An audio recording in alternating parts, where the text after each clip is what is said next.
Imana bane namwe bigisha Imana mu byo mukora byose mu bice bitandukanye.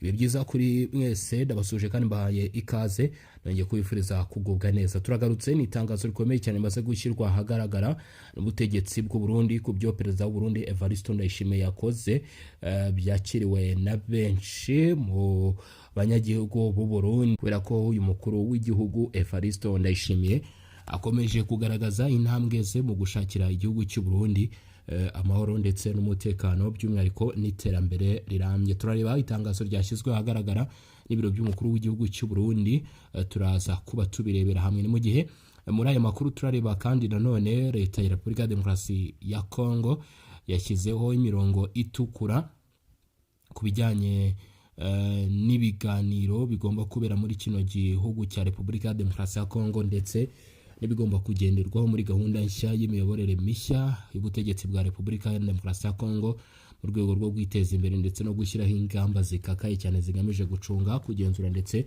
no gukurikirana imiterere y'umutekano na diplomasi by'iki gihugu.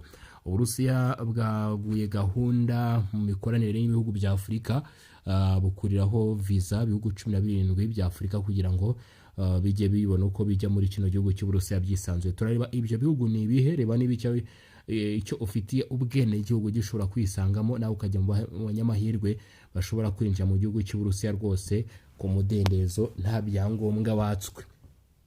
Turaza kuba tubigarukaho. Nyemerera kandi subscribe kuba ko turagaruka ku makuru menshi agiye atandukanye. Nge rero ngiye kuba nahira kubijyanye no Burundi, ubwo abarundi mwegere hino n'abasuhuza cyane kandi mbifuriza kugubwa neza. Perezida wa Repubulika y'u Burundi Evariste Ndayishimiye unayoboye muri iki gihe umuryango wa Afurika yunze ubumwe African Union yageze kuri wa kabiri tariki 21 Nyakanga 2026 mu mujyi wa Accra aho ari muri Ghana, aho yitabiriye kandi ndetse yageze aho anayoboye inama idasanzwe ya 20 y'inteko y'abakuru b'ibihugu na za guverinoma y'umuryango wa Afurika yunze ubumwe imanda ku ngingo z'ingenzi zijyanye n'ubuzima ku mugabane wa Afurika. Nkuko bigaragara mu itangazo ryashyizwe ahagaragara n'ibiro bishinzwe itumanaho n'ubuvugizi bwa perezida w'u Burundi cyangwa se bwa Repubulika y'u Burundi, Perezida Ndayishimiye yerekeje muri Ghana mu nshingano ze zo kuyobora umuryango wa Afurika yunze ubumwe, aho agomba kuyobora ibiganiro bigamije gusuzuma uko ibihugu bya Afurika byakomeza guteza imbere urwego rw'ubuzima no gushimangira ubushishozi bwo guhangana n'ibibazo by'indwara n'ibyorezo bishobora kwibasira umugabane. Iyi nama idasanzwe iribanda ku gushyira imbere gahunda n'imihango ndetse n'imihigo Afurika yihaye mu rwego rw'ubuzima, harimo guteza imbere serivisi z'ubuvuzi, kongera ubushishozi bw'inzego z'ubuzima, guteza imbere ubushakashatsi n'ikorwa ry'inkingo n'imiti ku mugabane ndetse no gushimangira ubufatanye hagati y'ibihugu mu guhangana n'ibibazo by'ubuzima rusange. Akigera ku kibuga mpuzamahanga cy'indege cya Accra, Perezida w'u Burundi Evariste Ndayishimiye yakiriwe ku mugaragaro na Samuel Okudezeto Abarikawa, Minisitiri w'Ububanyi n'Amahanga wa Ghana, akaba yamwakiriye mu izina rya guverinoma y'icyo gihugu mbere y'uko ibikorwa by'inama bitangira. Iyi nama igomba guhuza abakuru b'ibihugu na za guverinoma, abayobozi b'inzego z'ubuzima, abafatanyabikorwa mpuzamahanga n'impuguke zitandukanye hagamijwe gushaka ibisubizo birambye byafasha Afurika kubaka urwego rw'ubuzima rukomeye rwihagije kandi rwiteguye guhangana n'ibibazo bishya bishobora kuvuka. Kuba Perezida Evariste Ndayishimiye ayoboye iyi nama ni imwe mu nshingano ze nk'umuyobozi w'umuryango wa Afurika yunze ubumwe muri iki gihe, aho akomeje gukurikirana gahunda zigamije guteza imbere ubufatanye bw'ibihugu bya Afurika no gushimangira iterambere rirambye mu nzego zitandukanye zirimo ubuzima, amahoro ndetse n'ubukungu. Perezida Evariste Ndayishimiye ashimirwa uruhare yagiye agira mu guteza imbere umutekano mu bihugu bya Afurika ndetse n'ibindi bikorwa bigiye bitandukanye. Tuvuye ku by'u Burundi, hari ikiganiro cya politike gitegerejwe muri Repubulika Iharanira Demokarasi ya Kongo, gitegerejweho kuvugirwamo byinshi nk'uko byagiye bigarukaho. Ni ivugururwa ry'itegeko nshinga, kwamagana u Rwanda, imbabazi ku bakoze ibyaha n'igabana ry'ubutegetsi ni bimwe mu by'ubutegetsi bwa Repubulika ya Demokarasi ya Kongo bwatangaje ko bitazaganirwaho mu biganiro byatangajwe ku itariki 17 Nyakanga 2026. Bango ni ibidashobora kuvugirwa muri ibyo biganiro cyangwa se bitari ku murongo w'ibyigwa. Ivugururwa ry'itegeko nshinga ibyo ntabwo birimo. Kwamagana u Rwanda, imbabazi n'abakoze ibyaha n'igabana ry'ubutegetsi ni bimwe mu byo ubutegetsi bwatangaje ko ari ibintu bitazavugwa. Nubwo Perezida Felix Tshisekedi yatangaje ko hagiye kuba ibiganiro bya politike birimo impande zose bigamije amahoro n'ubwiyunge, ubutegetsi bwe bwagaragaje ko hari ingingo zimwe na zimwe zifatwa nk'imbibi ntarengwa zitazigera zigirwaho impaka. Mu magambo amaze iminsi atangazwa n'umuvugizi wa guverinoma ya Repubulika Iharanira Demokarasi ya Kongo ariwe Patrick Muyaya, hagaragaye neza ibyo ubutegetsi bwemera ko bishobora kugaragara muri bino biganiro n'ibyo butemera ko byaganirwaho. Itegeko nshinga rizavugururwa. Ingingo ya mbere ubutegetsi buvuga ko idashobora kuganirwaho ni ivugururwa ry'itegeko nshinga. Patrick Muyaya yavuze ko icyo kibazo kitigeze kigirwa inama muri guverinoma, agaragaza ko kitari ku murongo w'ibiteganyijwe. Leta ivuga ko ibiganiro bizakorwa hubahirijwe itegeko nshinga ririho, bityo rikaba ari urwego rugenderwaho aho kuba ingingo iganirwaho. Ibi kandi bifatwa nk'uburyo bwo kwirinda kongera kubyutsa impaka zimaze igihe ku bijyanye no kongera manda z'umukuru w'igihugu. Abazitabira bagomba kwamagana u Rwanda. Ikindi gisabwa nuko abazitabira ibiganiro bagomba kuba badashidikanya ku ruhande bahagazeho ku birebana n'umutekano mu burasirazuba bwa Repubulika ya Demokarasi ya Kongo. Ni ukuvuga ko bagomba kuba bahagaze ku ruhande rwa Repubulika ya Demokarasi ya Kongo gusa. Patrick Muyaya yavuze ko abazitabira bagomba kugaragaza ko bitandukanyije n'u Rwanda ubutegetsi bwa Kinshasa bushinja gufasha umutwe wa AFC M23. Yavuze ko ibiganiro bigamije kubaka ubumwe bw'abanyekongo imbere mu gihugu aho kuba urubuga rwo gushinja leta uburyo yitwaye mu ntambara zikomeje muri kino gihugu. Icyakora batavuga rumwe na leta bo bavuga ko iyo ngingo ishobora gukoreshwa mu guheza bamwe mu banyapolitike cyangwa se indi mitwe leta ifata nk'abafatanyabikorwa n'abanzi b'igihugu. Nta mbabazi ku bakoze ibyaha. Leta kandi yavuze ko ibiganiro bitazahinduka uburyo bwo guha imbabazi abakurikiranyweho ibyaha, cyane cyane ibyakorewe mu burasirazuba bwa Repubulika ya Demokarasi ya Kongo. Bivuze ko nta masezerano ya politike azakuraho ibihano cyangwa imanza ziregwamo abantu batandukanye. Iyi ngingo ishobora kugira ingaruka ku bantu nka Joseph Kabila wahoze ari perezida wa Repubulika ya Demokarasi ya Kongo wakatiwe igihano cy'urupfu adahari, ndetse na Colonel Nangu uyobora ihuriro AFC M23. Nta kugabana ubutegetsi. Ubutegetsi bwa Kinshasa bwavuze kandi ko ibiganiro bitazaba uburyo bwo kugabana imyanya cyangwa se gusaranganya ubutegetsi. Patrick Muyaya yavuze ko ibyo biganiro bitazakoreshwa mu gukemura inyungu z'abantu ku giti cyabo cyangwa se guha urubuga abifuza imyanya ya politiki. Ibi bigamije kwirinda gusubira ku masezerano ya Sun City yo mu 2002 aho ikibazo cya Kongo cyakemuwe binyuze mu kugabana ubutegetsi hagati y'impande zari zihanganye. Nta kwinjiza imitwe yitwaje intwaro mu gisirikare. Nubwo bitatangajwe mu buryo bweruye, ubutegetsi bugaragaza ko kutazinjiza abarwanyi b'imitwe yitwaje intwaro mu gisirikare nabyo biri mu byo utazemera.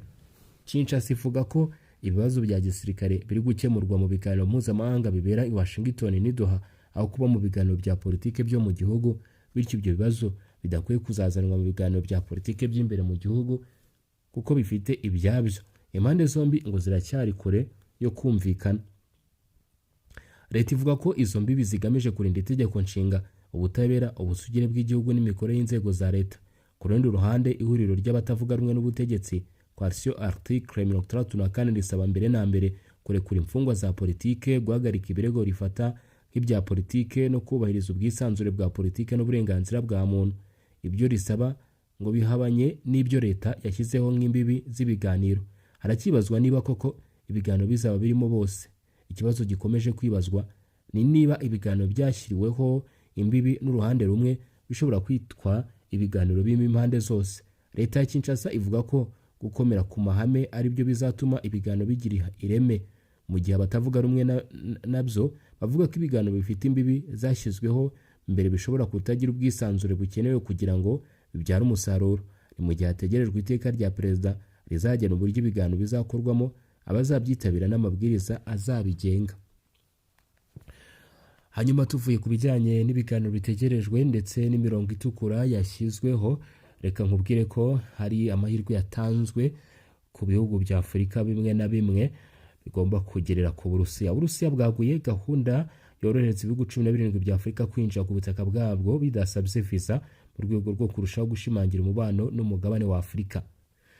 Uburusiya bwatangaje ko bwaguye gahunda yabwo yorohereza abaturage b'ibihugu bya Afurika kwinjira ku butaka bwabwo bidasabye visa.